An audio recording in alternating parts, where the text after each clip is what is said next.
There's been a wave of conversation lately about high-functioning mental health, high-functioning depression, high-functioning anxiety, high-functioning addiction, and I think that's worth paying attention to because anytime a concept goes viral in mental health spaces, there's usually something real underneath it.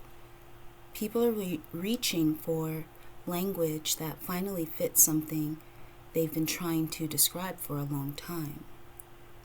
But I also think the conversation stops too early.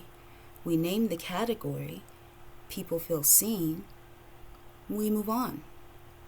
And what gets skipped is a deeper question. What does high functioning actually measure?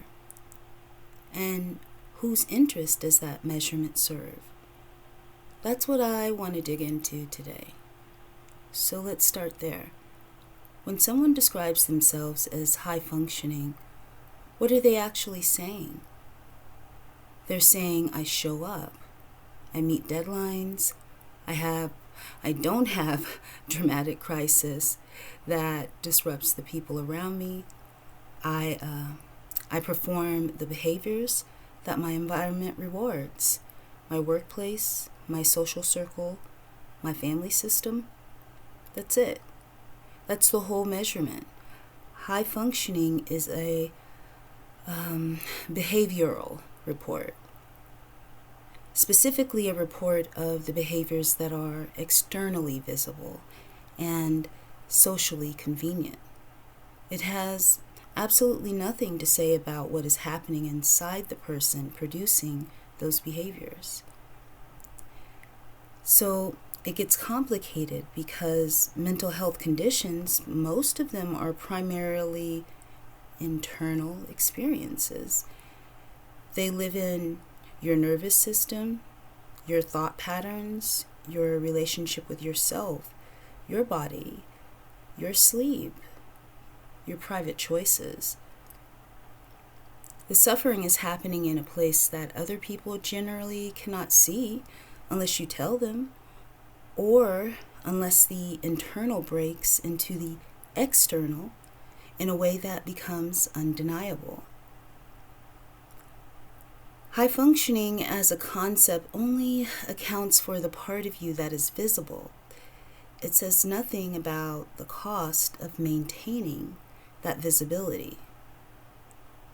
Let me give you a concrete example. So, like a high functioning alcoholic, by the most common use of the phrase, this is someone who doesn't miss work. They keep their commitments.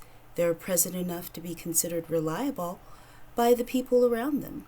So from the outside, there's no obvious signal that anything is wrong. But look at what high functioning is not tracking. Are they able to consistently feed themselves? Are they driving under the influence in moments no one is aware of? Is their sleep architecture wrecked?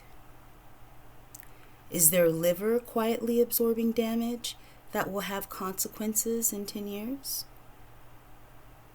Are their closest relationships the ones where performance pressure is lower, quietly eroding?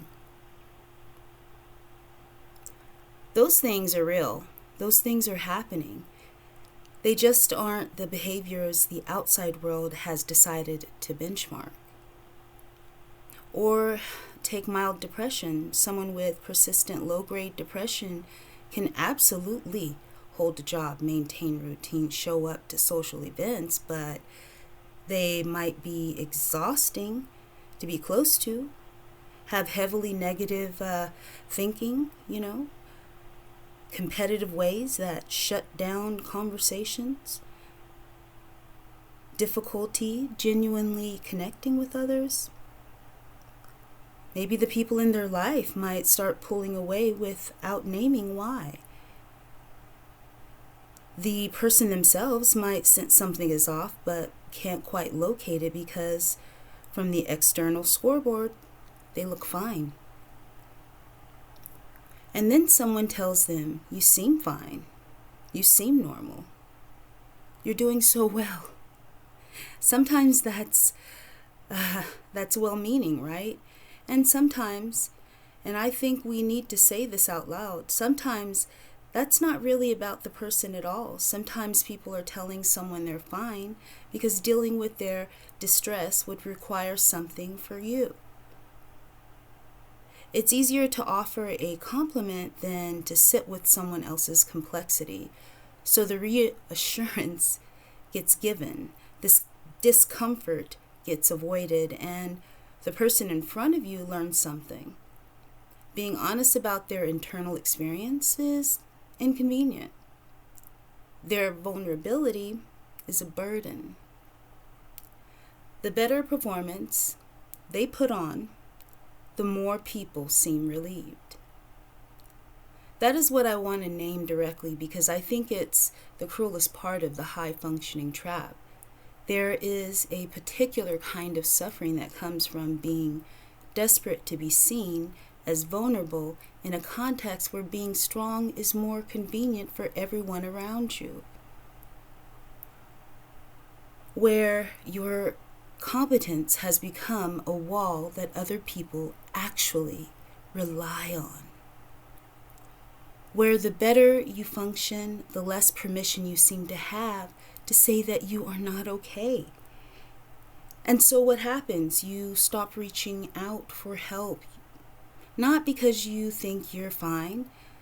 You know internally that you're not fine, but because the standard you've been handed in crisis, you're not in the hospital, you're not missing work, you don't have a dramatic breakdown that forces people to take you seriously, so you wait, you manage, you perform.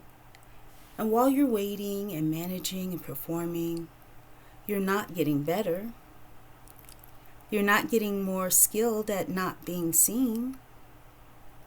Well, you are getting more skilled at not being seen. That is the fundamental difference from healing, actually. This is how functioning delays personal development. That's exactly how high functioning delays personal development. Not just help seeking, but actual growth, because growth requires accurate assessment. It requires someone, including yourself, being willing to look at what is actually happening inside you rather than auditing your output and calling it a health report. So what do we do with this? I'm not arguing against the term. If high functioning has been useful language for you to explain your experience to someone, I understand why you're using it, and I'm not here to take that away. What I'm asking you to do is to add the next layer.